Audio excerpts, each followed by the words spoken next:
Est-ce que être là pour l'autre, c'est toujours bien? Donc, c'est vrai que c'est une question finalement qu'on se pose pas souvent parce que finalement, on a l'impression que c'est toujours bien d'être là pour l'autre. Après, c'est toujours pareil, bien ou pas bien. C'est encore un jugement de valeur et finalement, il n'y a rien qui est bien ou qui est pas bien. Mais c'est plutôt cette question, je la pose plutôt dans le sens, est-ce que ça fait du bien? Est-ce que ça fait toujours du bien? Donc, évidemment, vu la question, ça dépend des circonstances. Déjà, je pense que ce qui est vraiment hyper important pour vraiment tenir compte de l'autre, c'est d'attendre, d'avoir une demande de la part de l'autre personne. Donc, c'est vrai que souvent, on voit bien, on remarque bien que l'autre personne, elle a besoin de nous, qu'on peut l'aider et que ça va lui faire du bien si on est présent ou présente pour elle.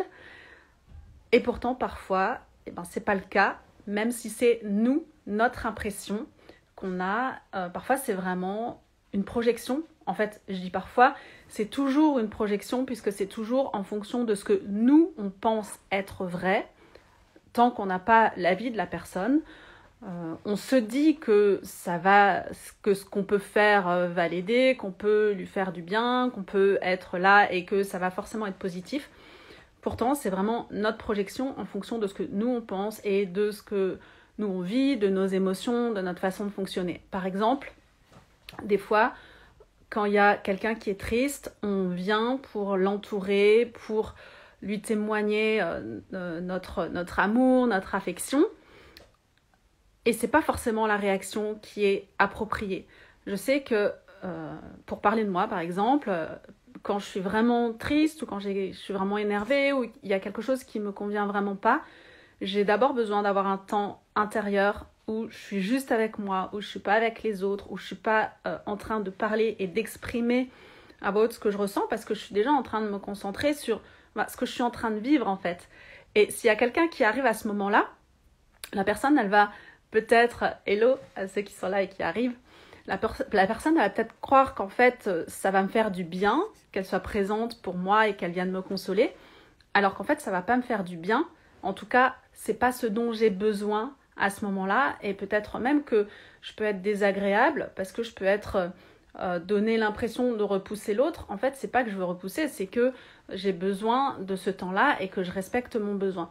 Donc, le plus simple pour savoir, et parfois cette étape on l'oublie, c'est de poser la question à l'autre. De demander, est-ce que tu as besoin? Qu'est-ce que c'est ton besoin? Je suis là, parfois on n'a même pas besoin de poser la question, mais parfois la personne, elle demande. Elle dit, voilà, écoute, je vais vraiment pas bien, j'ai besoin que tu m'aides, ou même si c'est pas pour aller bien, pour aider quelqu'un dans une tâche, à, je sais pas, porter ses courses, ou l'accompagner quelque part. Des fois, la personne, elle demande, est-ce que tu serais d'accord de m'accompagner? Ça me ferait vraiment plaisir d'être qu'on soit ensemble. Mais si la personne ne demande pas, même si soi-même on a envie, le plus simple, c'est de poser la question. Tiens, écoute, est-ce que là, je peux faire quelque chose pour toi? Est-ce que ça t'aiderait si je viens avec toi, si je t'aide? Ou si la personne est en train de raconter une histoire, quelque chose qui est important pour elle, lui dire c'est quoi ton besoin là? Est-ce que tu as besoin de mon avis? Est-ce que tu préfères que je sois là à t'écouter? Et en fait, en fonction de la réponse, c'est là qu'on va vraiment être présent et qu'on va vraiment aider la personne, parce que finalement, c'est plus aider que sauver. Souvent, quand on veut tellement aider l'autre à tout prix, alors qu'il ne nous a même pas demandé, c'est que, en fait, c'est pour nous que c'est difficile de voir l'autre qui est en souffrance, par exemple, ou qui est en difficulté. Et en fait, comme c'est tellement difficile pour nous de voir cette émotion chez l'autre, en fait, c'est une façon pour nous, inconsciente, bien sûr, on ne s'en rend pas compte, de dire, pour moi, c'est trop dur de devoir souffrir parce que ça me fait souffrir. Donc, je préfère agir pour pas aller voir ce qu'il y a à l'intérieur de moi et pour pas être au contact de cette émotion-là. Donc, ce que je vous propose, la prochaine fois que ça vous arrive, que vous avez comme ça envie spontanément de faire quelque chose pour l'autre personne alors qu'elle n'a rien demandé encore, c'est déjà de poser la question et puis de se poser la question, mais en fait, moi, qu'est-ce que je ressens comme émotion là, maintenant, à ce moment-là?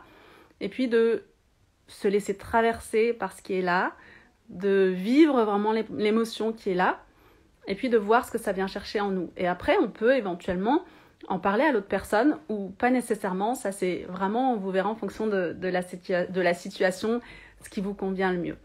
Donc je vous propose d'essayer ça, et puis vous pouvez me laisser en commentaire si vous aussi vous vivez ce genre de situation, ou si vous n'êtes pas du tout dans ce schéma. Si je vous partage ça, c'est que je sais que moi pendant longtemps, et encore maintenant parfois ça m'arrive, je veux absolument aider les autres en me disant « Ah mais attends, il a besoin que je l'aide là ».